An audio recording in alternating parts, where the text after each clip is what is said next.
Mga kagabay, magandang hapon, magandang gabi, magandang umaga, magandang tanghali.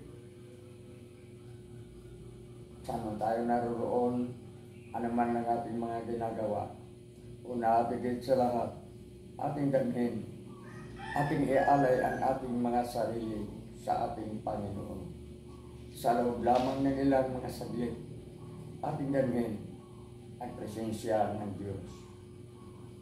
Sumasa atin ang pagpapala, ang biyaya, ang pag-ibig at ang kapayapaan ng Ama, ng Anak at ng Espiritu Santo, na bubuhay at naghahari, iisang Diyos, magpas sa walang hanggan. Mga kagabay, magantimpala sa bawat kabutihang ating mga magagawa mula sa ating Panginoon. Mabuti at mabait ang Diyos sa mga mabuti ang ginagawa. Minsan, nang tayo ay naghahanap buhay nung may isa tayong hanap buhay, may isa tayong trabaho. Minsan sa ating tanggapan, may lumapit na isang lalaki. At ang sabi sa akin, "Sir, hindi mo ako kilala, ngunit kilala kita. Kaya ito lumapit ako sa iyo. Baka makatulong ka sa akin." At sabi niya sa akin, ang sabi niya, kailangan daw mailabas sa pagamutan ng kanyang anak. Dahil kung sa araw na yan, hindi niya mailabas sa pagamutan ng kanyang anak, lulubo ang kanyang babayaran sa Natural Hospital. Alam naman natin yan. At totoo yan. At sabi niya, nilapitan na niya halos sa lahat ng kanyang mga kaibigan, mga kakilala at kamag-anak.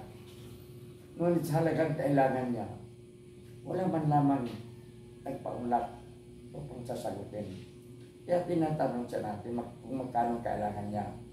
Ang sabi niya, 2,000. 2,000 siguro tama na. Mamakaawa siya. Ngayon tayo naman, minabaliwala natin kung totoo, hindi ang kanyang sinasabi. Basta naawa tayo sa kanya. Nang buksan natin yung ating wallet, ang laman, 2,100 at 500 buo. So sa madaling salita, 2,500. Ang kailangan ng natural na lalaki ay 2,000. Paano naman ang mga lakad ko sa araw na yan? Ganun pa man, dahil sa awa natin sa sinabi niya, totoo man o hindi, dinukot natin ang 2,000. At ang sabi natin, ito lang natira sa pera ko, pero nagsabi ka man o hindi ng totoo, sana naman gamitin mo ang pera ito sa mabuting pangangailangan. Hindi kita kilala, kailangan matulungan kita kung totoo na ito nga ilabas mo sa pagkabutan ang iyong anak. Ilang araw karoon ng pangyayari niyan, na nagiging ugali na kasi natin na minsan mag-break tayo, malapit yung isang coffee shop sa ating tanggapan. Dumadaan tayo bago tayo papasok o kaya mga ilang oras mag-break, coffee break tayo, pumunta tayo doon. So isang araw, matapos ang naturang pangyayari, habang tayo nag-coffee break, lumapit sa atin yung isang tagapagsilbi at sabi, "Sir, ito sir, isang envelope, puting envelope. Pinabigay ng isang mama at sinabing ayaw niya magpakilala. Sabi niya, para daw ito sa iyo, bayad sa nautang niya sa iyo." Kaya, kinuha natin yung envelope na yan. At matapos tayong break, bumalik na tayo sa ating tanggapan. At doon na natin binuksan ang turang envelope.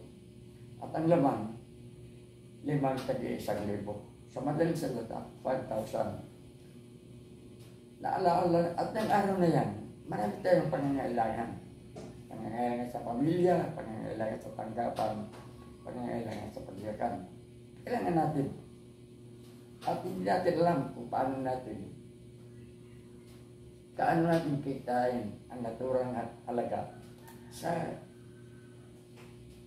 pinakamadaling paraan. Kaya nung makita natin yung 5,000, abaya, ang nasabi natin, isa na lang, thank you Lord, at napakabait mo.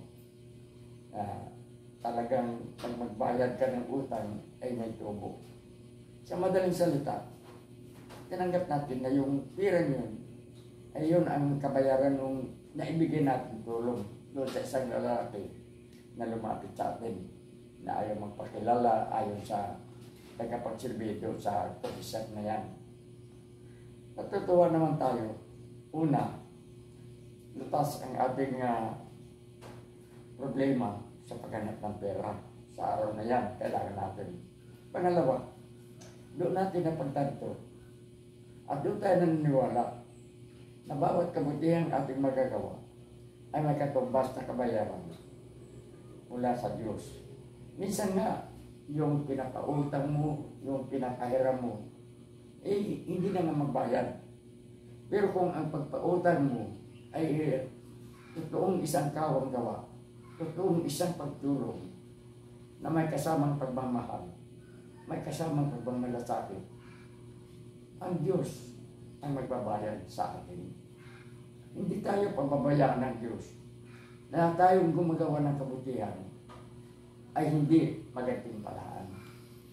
Kaya kung tayo ay magpapautang, kung tayo ay magbigay, halimbawa may isang pulubi lalapit sa atin, ayaw na nga natin magbigay, murahin pa natin.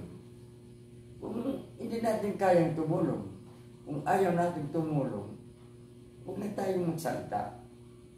At kung tayo ay magpautang, huwag natin dagdagan ng, ito, lakilakan ng katawan mo, hindi ka maghanap buhay. Ganyan ang ugaling natin. Hindi yan pagtulong. Ayaw ni Lord na ganyan pagtulong. Ayaw ng ating Panginoon. Ang sabi sa atin ng ating Panginoon, kung tayo ay gagawa ng kabutihan, yung nagmula sa ating puso. Sapagkat maaari tayong tumulong na walang pagmamahal.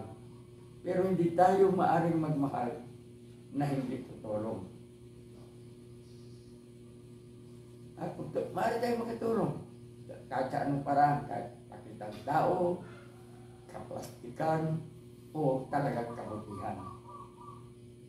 Ganyan ang pagtulong. Pero ang pagtulong na talagang gawang mabuti, at talagang may inaasahan katimpala mula sa langit, ay ang kabutihan, may pagmamahal. Ang pagtulong na nagmula sa puso. Ang pagtulong na talagang bukal loob sa kalooban natin. Talagang nandiyon, galing talaga sa ating puso. Yan ang pagtulong. At kung tayo ay nagpapautang, huwag natin asahan, una natin sa lahat, na makabayad yung ating pinapautang. Hindi natin maiiwasan. May mga mangungutang na nakakalimutan ang utang.